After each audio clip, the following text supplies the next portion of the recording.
What's up guys, this is Typfoon and welcome back to another Mario Maker video. It's been a long time coming, but today I am finally bringing you part 3 of how to de-cheese your levels or remove cheese from your levels while you're creating them. And the first 2 parts that I did, I showcased a whole bunch of ideas and I still had some extra ideas. I got some awesome ideas from you guys as well. So I have 3 miniature levels here that are just gonna showcase a whole bunch of things. So let's get right into it. Number 1, we are in the SMB1 theme, so Super Mario Bros. 1.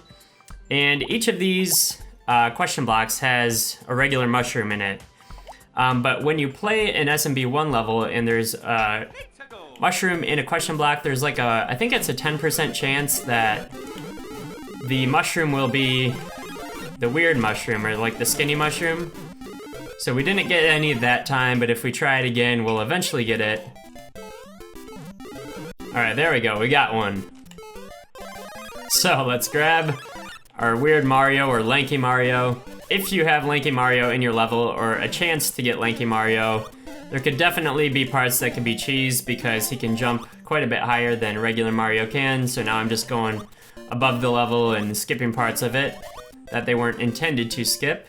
Alright, so as you can see up above, I closed off the area where I jumped earlier, so if there is a chance of getting Lanky Mario in your level, just make sure you close off the areas where you could use a high jump or a long jump or whatever to beat or cheese an area of your level.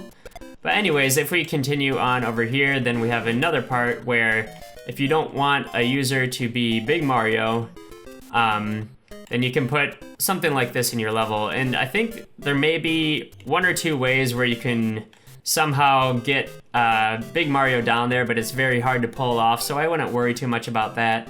But anyways, just give the player a way to hurt themselves if they need to be Small Mario in the next section. Alright, the next piece is the boot. Or Karibo shoe, whatever you want to call it. So there's the boot, and then there's the stiletto version as well. They actually are quite a bit different, so keep that in mind. There's the big versions, there's the stiletto, and then there's the small versions with the small stiletto as well. So if we try to ground pound these here, you'll notice it doesn't do anything with the regular boot, but it can destroy the munchers, so keep that in mind.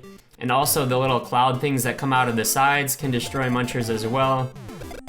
But these other things here, like the thwomps and the blocks, cannot be destroyed at all. But if we go over here and grab the stiletto is very overpowered and can destroy pretty much anything, including the bill blasters. If I can actually jump up here 1 second, it can destroy the cannons. It can destroy all 4 of these types of blocks. So there we go. And it can destroy thwomps. So yeah, something to keep in mind. These are very powerful, so just be careful if you put them in your levels. But anyways, let's go over here and gather the small boot, and then we'll reset this section. The small boot and the stiletto actually are the exact same, other than the way they look. So you can't do ground pounds or anything like that. They do protect you, so you can walk on top of munchers and spikes, that type of thing.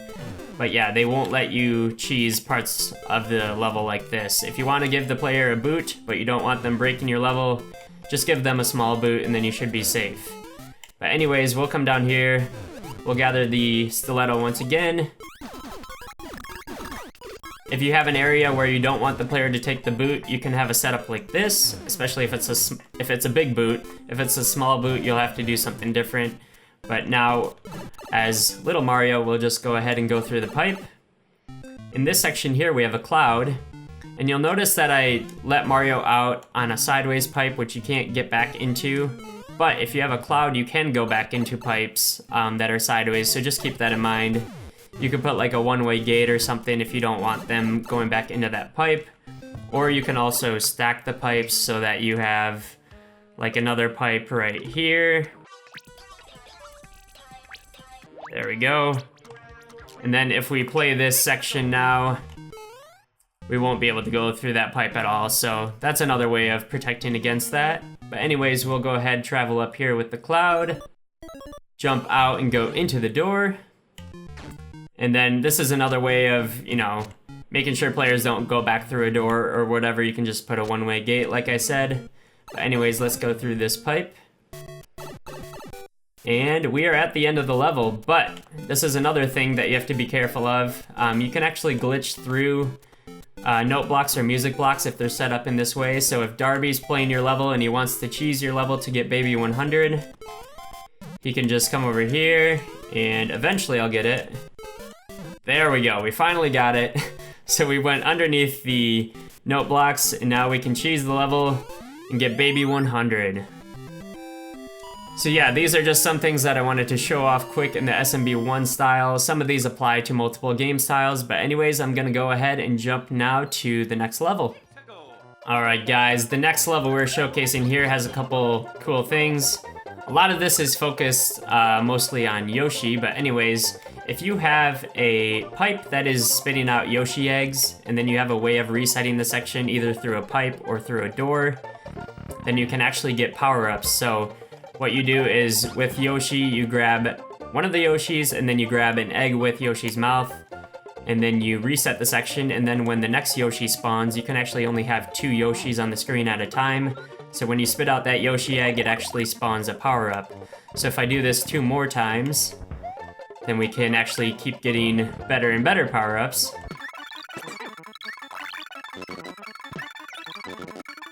Alright, 2 Yoshis on the screen, spit it out.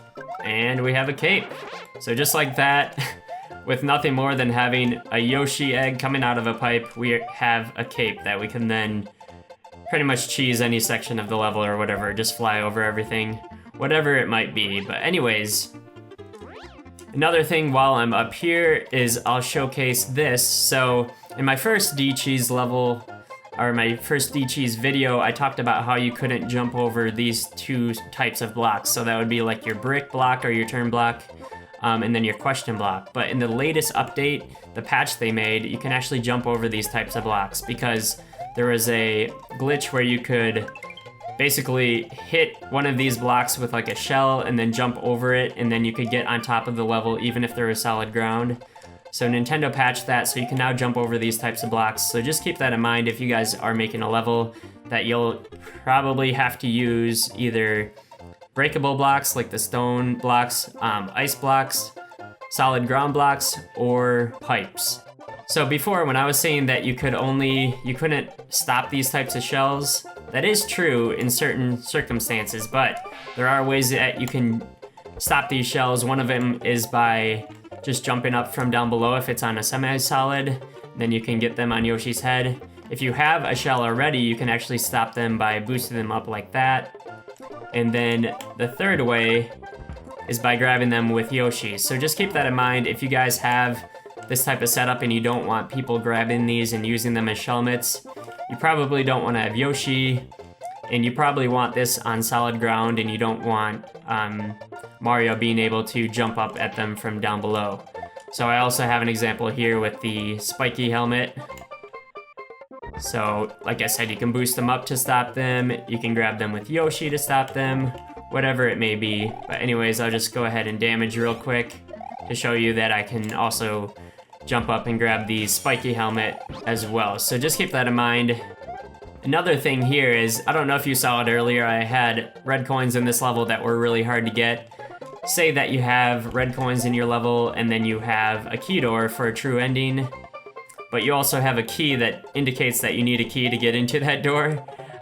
Make sure that it isn't Super Mario World style and that you have Yoshi, because Yoshi can just eat that key right through the wall. Then you can use that key to get into the true ending door. We can celebrate in the true ending room even though we didn't gather any of the red coins. And then we're just brought out over here and can finish the level. So yeah, just a few tips for you guys. I know they're not perfect tips or whatever. I didn't show you really how to de-cheese many of these sections, but like for the Yoshi one, for example, if you just spawn just the Yoshi egg and you start the level, you'll notice that if we grab Yoshi and go through the door and reset it, you don't get another Yoshi. So if we jumped off of Yoshi though, and then we went through the door, the Yoshi egg will be there. So if you guys are going to put Yoshi in your level, I recommend just putting the Yoshi egg by itself, or put the Yoshi egg in a question block or whatever if you only want them to have one. That would be one way to de-cheese this so that you can't get power-ups out of the Yoshi. But yeah, anyways, that's all for this little short mini level. Showcasing some Super Mario World things, but anyways, we'll go ahead and move on to the next level. Alright guys, so this is the third and final mini level. This one is actually pretty big of a level, but a lot of these things will apply to multiple game styles. Some of them will be just for New Super Mario Bros. U. But anyways, we have each of these pipes are spawning an item. This one is power blocks, this one is springs, this one is P-switches, and we have reset doors here. You'll notice that if you grab one of these items and then you go through the reset doors, that pipe will spit out a duplicate of that same item. So now we have access to 2 POWs. If we do the same thing with the spring, same story, we'll have access to 2 springs, stuff like that. So in this setup here, we have a door that is 2 blocks off of the ground and we have to find a way to get through it. So if I actually grab a POW quick, I'm just gonna reset this with a POW so that we have 2 POWs. I'm gonna set one of the POWs there, and then we'll grab a second one, set that there.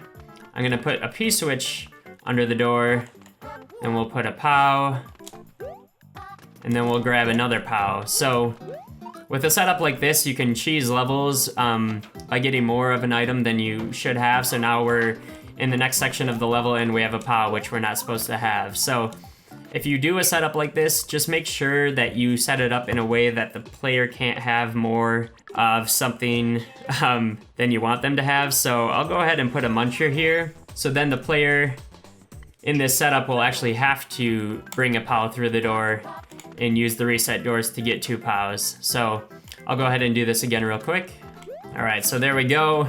We're through the door, we have a POW, but we have to use the POW right away in order to move on. So now we're Mario and we don't have any extra items, so that's good news. Anyways, we'll go ahead and hit this question block and get a Fire Koopa Clown Car, which is a very powerful item in the game, mostly because it can destroy lots of things. It can destroy enemies, but most importantly, it can destroy these 4 types of blocks. So if you're gonna put a Fire Koopa Clown Car in your level, just be sure that, you know, you can't break through parts of the level that you're not supposed to be able to break through. But anyways, we'll go ahead and break through those. And in the first de-cheese video, I talked about things like blocks and stuff that you could jump over. This is the same story, except these are blocks that you can go under using like a Fire Koopa Clown Car or whatever it might be. So you can go underneath spikes, you can go underneath like the note blocks or music blocks, question blocks, the brick blocks. You can go underneath the skewers, and you can also go underneath one-way gates or one-way platforms. So just keep that in mind if you guys are wanting the player to not go underneath these things. Then you're gonna have to use either ground pieces, pipes, breakable blocks, or ice blocks. So those are your 4 options. Anyways, if you don't want the player to bring the Koopa Clown Car any further, you can just come up with some sort of setup like this. Basically have like a 1 wide gap that you need to move through, and then they'll have to ditch it. So if you don't want the player destroying your level, you can just give them a regular Koopa Clown Car, and then they won't be able to break through these sets of blocks like this one that we have here. But anyways, another way of getting into sideways pipes that people might not always realize is via donut blocks. So we'll go ahead and drop that one down, and then we're brought into this area. So we just got a checkpoint, we're Big Mario, and we have a Yoshi, but a really easy way of making sure that the player doesn't bring these things with them is by just putting a single spike above the pipe that they need to go into. So even if we're small and we have Yoshi and we try to like duck and go under, whatever, it's not gonna work. So you're not gonna be able to bring Yoshi, and you're gonna have to be small Mario. So let's go ahead and go through the pipe. All right, the next section is showcasing that you can item wall jump with a lot of items in the game. The easiest ones would be your spring and your P-switch. but you can also do it with things such as shells, bob-ombs, pow blocks as well, but those ones are harder to pull off. So if you're gonna have a section where you're able to, you know, item wall jump with a spring or whatever, just make sure that they can't cheese the level with it. So here, they can still item wall jump with the spring, but if you want them to use the spring, if you want to force them to use the spring, you can come up with a setup like this one where you use one-way gates. So this is the easiest way that I've found to set it up. If you do this and you have a spring, then you're not going to be able to item wall jump with it. You're going to have to use the spring to get up there because you're going to keep getting trapped over here and you're not going to be able to get up into the right. So you're going to have to set the spring down and jump up here the fair way. Alright, next up is Yoshi. So Yoshi, as many of you guys already know, he can jump on top of things such as grinders and kind of, you know, bounce off of them for extra hops. And I mean, using just this, you can cheese probably a lot of levels, but also keep in mind that in the new Super Mario Bros. U style, Yoshi has a flutter jump that allows him to go even higher. So in this section here, we can bring Yoshi with us.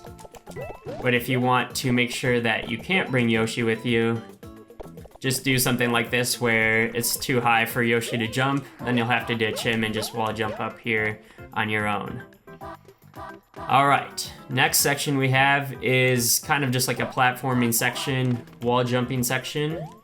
If we try and do this here and we fail, then we have these conveyors that nicely bring us over to this reset door. But say we fell down here and you have a part like this where you can just start like moving on like no problem, just beat the section.